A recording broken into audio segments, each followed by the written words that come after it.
आवाम के लिए अच्छी खबर, प्रॉपर्टी लेन देन पर अहम टैक्स खत्म करने का फैसला।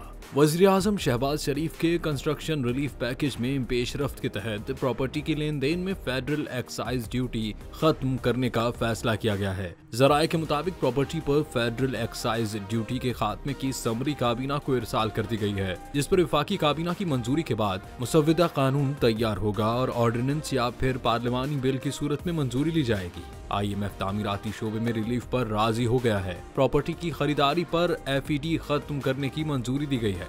हुकाम FBR का कहना है कि प्रॉपर्टी की खरीदारी की हद मुकर्रर नहीं की गई। प्रॉपर्टी की खरीदारी पर फाइलर के लिए आए 3% FED खत्म होगी, जबकि प्रॉपर्टी की खरीदारी पर लेट फाइलर के लिए 5% FED भी खत्म होगी। नॉन फाइलर पर आयद 7% फेडरल एक्साइज ड्यूटी भी खत्म होगी और समंदर पार पाकिस्तानियों को भी फेडरल एक्साइज ड्यूटी अदा नहीं करना पड़ेगी।